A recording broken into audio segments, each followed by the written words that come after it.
ನೋಡಿ, ಈ ವರದಿಯನ್ನ ನೋಡಿದಾಗ ನಮಗೆ ಏನ್ ಅನಿಸ್ತಾ ಇದೆ ಅಂತಂದ್ರೆ, ರಾಜಕಾರಣದಲ್ಲಿ ಯಾವಾಗ ಏನ್ ಆಗುತ್ತೆ ಹೇಳೋದಕ್ಕಾಗೋದಿಲ್ಲ ಅನ್ನೋದಕ್ಕೆ ಇವೆಲ್ಲವೂ ಕೂಡ ಮೇಲಿಂದ ಮೇಲೆ ಸಿಗುವ ತಾಜಾ ಉದಾಹರಣೆಗಳು. ಬಿಜೆಪಿ ಚಾಣಕ್ಯ ಹೊಸ ದಾಳವನ್ನ ಉರುಳಿಸಿದ್ದಾರೆ. ಪಂಚಮಸಾಲಿ ನಾಯಕರಿಗೆ ಪಟ್ಟ ನೀಡ್ತಾರ ಈ ಸಲ? ಪಂಚಮ ವೇದ ಅಂತಿದ್ವಲ್ಲ, ಅದೇ ಈ ಪಂಚಮಸಾಲಿ ನಾಯಕರಿಗೆ ಪಟ್ಟ ನೀಡುವಂತಹ ಒಂದು ಉದ್ದೇಶ ಅಥವಾ ಒಂದು ರೀತಿಯ ತಂತ್ರ. ಅಮಿತ್ ಶಾ ಅವರು ಈ ಬಾರಿ ಒಳಪಂಗಡದ ಲೆಕ್ಕ ಕೇಳಿದ್ದಾರೆ. ಆ ಒಳಪಂಗಡಗಳ ವಿಚಾರ ಬಂದಾಗ ಲಿಂಗಾಯತರಲ್ಲಿ ಹೆಚ್ಚು ಸಂಖ್ಯೆಯಲ್ಲಿರುವಂತದ್ದು ಪಂಚಮಸಾಲಿಗಳು.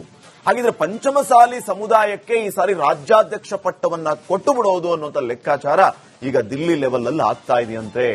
ಅದರ ಮುಂದುವರೆದ ಭಾಗವೇ ಈಗ ನಾವು ಹೆಸರು ಹೇಳ್ತಾ ಇದ್ವಲ್ಲ, ಕೆಲವು ಹೆಸರುಗಳು, ಆ ಹೆಸರುಗಳು ಕೂಡ ಓಡಾಡ್ತಾ ಇದೆ ಅಂತ ಹೇಳಿ. ಸೊ ಒಳಪಂಗಡದ ಲೆಕ್ಕದಲ್ಲಿ ಪಂಚಮಸಾಲಿ ಮುಂದೆ ಬೇರೆ ಯಾರು ಕೂಡ ಇಲ್ಲ, ಅವರೇ ಹೆಚ್ಚಿರೋದು 60%. ಇದೇ ಕಾರಣಕ್ಕೆ ಪಂಚಮಸಾಲಿ ದಾಳ ಉರುಳಿಸಿದ್ದಾರೆ. ಈ ಪಂಚಮಸಾಲಿ ದಾಳ ಬಿಜೆಪಿಯಲ್ಲಿ ಹಿಂದೆಯೂ ಕೂಡ ಉರುಳಿತ್ತು, ಆದ್ರೆ ಯಶಸ್ವಿ ಆಗಲಿಲ್ಲ. ಆದ್ರೆ ಈ ಸಾರಿ ರಾಜ್ಯಾಧ್ಯಕ್ಷರ ವಿಚಾರ ಬಂದಾಗ ಪಂಚಮಸಾಲಿ ದಾಳ ಉರುಳುತ್ತೆ, ಯಶಸ್ವಿ ಆಗತ್ತೆ ಅನ್ನುವಂತ ಲೆಕ್ಕಾಚಾರಗಳು ಕೇಳಿ ಬರ್ತಾ ಇದೆ. ಹಾಗಿದ್ರೆ ಒಳನೋಟದ ಒಳಸುಳಿ ಏನ್ ಹೇಳುತ್ತೆ? ನಮ್ಮ ಗೋವಿಂದಣ್ಣ ಅವರು ನಮ್ಮ ವೀರೇಂದ್ರ ಅವರಿಗೆ ಏನೇನು ವಿಚಾರಗಳನ್ನು ತಿಳಿಸಿದ್ದಾರೆ ಅನ್ನೋದನ್ನ ಅವರಿಂದಾನೇ ತಿಳ್ಕೊಳ್ಳೋಣ. ವೀರೇಂದ್ರ, ನನಗೆ ಒಂದು ವಿಚಾರ ಏನಂತಂದ್ರೆ, ಈಗ ಒಳಪಂಗಡದ ವಿಚಾರಗಳು ಬಂದಾಗ ಲಿಂಗಾಯತರಲ್ಲಿ ಪಂಚಮಸಾಲಿ ಅವರು ಜಾಸ್ತಿ ಇದಾರಪ್ಪ, ಹೌದು. ಅದರಲ್ಲಿ ಈಗ ನಾವು ಒಂದಿಷ್ಟು ಹೆಸರುಗಳನ್ನು ನೋಡ್ತಾ ಇದ್ವಿ. ಮುಖ್ಯವಾಗಿ ಪಂಚಮಸಾಲಿ ಅವರಿಗೆ ಮಾನ್ಯತೆ ಸಿಗಬೇಕು, ನಿಜ.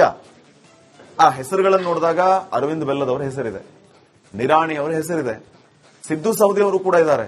ಬಹುಶಃ ಮರುತರು ಅಂತ ಕಾಣಿಸುತ್ತೆ ನನಗೆ. ಈ ಗೋವಿಂದಣ್ಣನ ಸುದ್ದಿಗಳ ಮೂಲಗಳ ಬಗ್ಗೆನೇ ಅವಾಗ ಅನುಮಾನಗಳು ಬರುತ್ತೆ ವೀರೇಂದ್ರ. ಅವ್ರು ಹೇಳೋದು ನಿಜ, ಈ ಪಂಚಮಸಾಲಿ ಸಮುದಾಯಕ್ಕೆ ಮಾನ್ಯತೆ ಸಿಗಬೇಕು, ಆದ್ರೆ ಹೆಸರುಗಳನ್ನು ತಗೊಂಡಿದಾರಲ್ಲ ಅವರು. ನೋಡಿ ಪಾಟೀಲ್ರೆ, ಮೊನ್ನೆ ಹೆಂಗೋ ಮಾಡಿ ನಿಮ್ಮನ್ನ ಸ್ವಲ್ಪ ಕನ್ವಿನ್ಸ್ ಮಾಡಿದ್ರು ಗೋವಿಂದಣ್ಣ ಅಂತ ಅನ್ಕೊಂಡಿದ್ದೆ. ಮತ್ತೆ ಶುರು ಆಗ್ಬಿಡ್ತಲ್ಲ ನಿಮ್ದು. ಯಾಕೆ ಹೆಸರು ಯಾಕಿಲ್ಲ ಅನ್ನೋದೇ ನಿಮ್ ಪ್ರಶ್ನೆ ಈಗ ಅಲ್ವಾ? ನೋಡಿ, ನಾವು ಟೈಟ್ಲ್ ಏನ್ ಕೊಟ್ಟಿದೀವಿ? ನಮ್ ಟೈಟ್ಲ್ ಬಹಳ ಚೆನ್ನಾಗಿದೆ, ಚಾಣಕ್ಯನ ಪಂಚಮ ವೇದ ಅಂತೇಳಿ. ಪಂಚಮ ಅನ್ನೋದಕ್ಕೆ ಒಂದು ಪಂಚಮಸಾಲಿ ಸಮುದಾಯದವ್ರದಲ್ವ ಈಗ ಸೂತ್ರ ಅವ್ರು ಮುಂದಿಟ್ಟಿರೋದು. ಆ ಹಿನ್ನೆಲೆ ಒಂದು, ಮತ್ತೊಂದು ನಿಮ್ಗೆ ಗೊತ್ತಲ್ಲ, ಇರೋದ್ 4 ವೇದ, ಹೌದಲ್ಲ? ಎಷ್ಟು ಯಾವ್ದು? ಋಗ್ವೇದ, ಯಜುರ್ವೇದ, ಸಾಮವೇದ, ಅಥರ್ವಣ ವೇದ. ಹೌದು. 5ನೇ ವೇದ ಯಾವ್ದಾರು ಇದೆಯಾ? ಇಲ್ಲ. ಪಂಚವೇದ ಅಂತ ಯಾವ್ದಿಲ್ಲ. ನಾವು ಆದ್ರೂ ಅದನ್ನೊಂದು ಕಾಯಿನ್ ಮಾಡಿ ಇಟ್ಟಿದೀವಿ, ಹೌದಾ?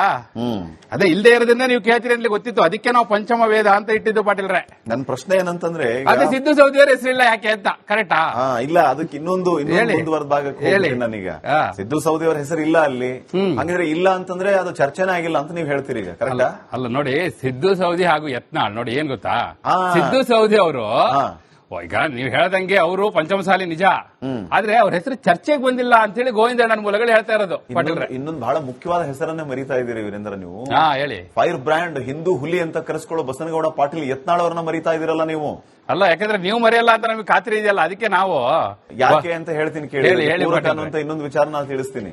ಆಯ್ತು, ಈಗ ಅರವಿಂದ್ ಬೆಲ್ಲದವ್ರ ಹೆಸರು ಚರ್ಚೆಗೆ ಬರ್ತಾ ಇದೆ, ಮುರುಗೇಶ್ ನಿರಾಣಿ ಅವರ ಹೆಸರು ಚರ್ಚೆಗೆ ಬರ್ತಾ ಇದೆ, ಸಿದ್ದು ಸೌದಿ ಅವರ ಹೆಸರು ಇಲ್ಲ ಅಂತ ನೀವು ಹೇಳ್ತಾ ಇದ್ದೀರಿ. ನನಗೆ ಈ ಪರಿಷತ್ ಚುನಾವಣೆ ಆಯ್ತಲ್ಲ ಮೊನ್ನೆ, ಹೌದು, ಪರಿಷತ್ ಚುನಾವಣೆ ಆದಂತಹ ಸಂದರ್ಭದಲ್ಲಿ ಪಕ್ಷದಿಂದ ಉಚ್ಚಾಟನೆಗೊಂಡ್ರು ಕೂಡ ಬಸನಗೌಡರು ಪಕ್ಷ ನಿಷ್ಠೆಯನ್ನ ತೋರಿಸಿದ್ರು. ನಿತಿನ್ ನಬೀನ್ ಅವರಿಗೆ ಅವ್ರು ಪತ್ರ ಬರೀತಾರೆ, ಯಾರ ಏನ್ ಮಾಡ್ತಾರೆ ಗೊತ್ತಿಲ್ಲ, ನಾನ್ ಮಾತ್ರ ಬಿಜೆಪಿಗೆ ಹಾಕ್ತೀನಿ ಅಂತ ಹೇಳಿ. ಪಕ್ಷದಿಂದ ಉಚ್ಚಾಟನೆಗೊಂಡ್ರೂ ಕೂಡ ಇವರು ಬಿಜೆಪಿಗೆ ಮತ ಹಾಕಿದ್ರು, ಪತ್ರದ ಮೂಲಕ ಅದನ್ನು ಸಾಬೀತುಪಡಿಸಿದ್ರು. ಬಿಜೆಪಿಯಲ್ಲಿ ಇರುವಂತಹ ಶಾಸಕರುಗಳು ಅಡ್ಡಮತದಾನ ಮಾಡಿದ್ರು. ಅಂತ ಬಸನಗೌಡ ಪಾಟೀಲ್ ಯತ್ನಾಳರನ್ನ ನೀವು ರಾಜ್ಯಾಧ್ಯಕ್ಷ ಸ್ಥಾನಕ್ಕೆ ಹೆಸರು ಮರಿತೀರಾ? ಪಾಟೀಲ್ರೆ, ನಿಮ್ ಪ್ರಶ್ನೆಯಲ್ಲೇ ಉತ್ತರ ಇದೆ.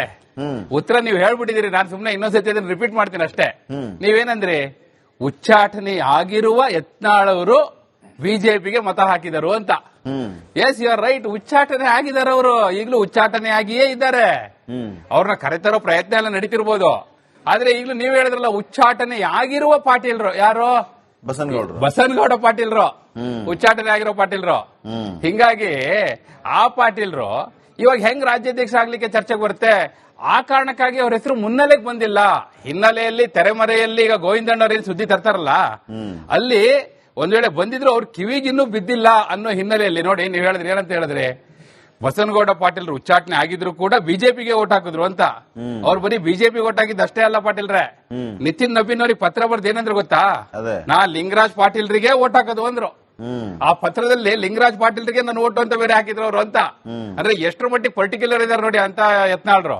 ಇಂತ ಬಸನಗೌಡ ಪಾಟೀಲ್ ಯತ್ನಾಳ್ ಅವರನ್ನ ಈಗ ಬಿಜೆಪಿಯಲ್ಲಿ ಇದ್ದುಕೊಂಡೇ ಬೇರೆ ಪಾರ್ಟಿ ಬೇರೆ ಅಭ್ಯರ್ಥಿಗೆ ಮತ ಹಾಕಿದವರನ್ನ ಇವರು ಗಣನೆಗೆ ತೆಗೆದುಕೊಂಡು ಅಧ್ಯಕ್ಷರನ್ನ ಮಾಡ್ತಾರ ಅನ್ನೋಂತ ಪ್ರಶ್ನೆ ಒಂದ್ ಕಡೆ ಆದ್ರೆ ಪಕ್ಷದಲ್ಲಿ ಇರ್ಲಿಲ್ಲ ಅಂತಂದ್ರೂ ಕೂಡ ಅಂತವ್ರನ್ನ ಬಿಡ್ತಾರ, ಪಕ್ಷದಲ್ಲಿ ಇರ್ಲಿಲ್ಲ ಅಂತಂದ್ರೂ ಕೂಡ ಬಿಜೆಪಿಗೆ ಮತ ಹಾಕಿದ್ರು, ಪತ್ರದ ಮೂಲಕ ಅದನ್ನ ಖಾತ್ರಿಪಡಿಸಿದ್ರು. ಈಗ ಇನ್ನೊಂದು ವಿಚಾರ ಏನಂತಂದ್ರೆ ಬಸನಗೌಡ ಪಾಟೀಲ್ ಯತ್ನಾಳ್ ಅವರನ್ನ ವಾಪಸ್ ತಗೊಂಡ್ಬರೋದಕ್ಕೆ ಭಾರಿ ಪ್ರಯತ್ನಗಳು ನಡೀತಾ ಇದೆ ಅನ್ನೋಂತ ವಿಚಾರ ನಾನು ಕೇಳ್ಪಟ್ಟೆ. ಇದು ಗುಸುಗುಸು ಗೋವಿಂದ ನಿಮ್ಮ ಹತ್ರ ಹೇಳಿದಾರೋ ಇಲ್ವಾ, ಹೇಳಿದ್ರೆ ಆ ಬಗ್ಗೆ ಹೇಳಿ.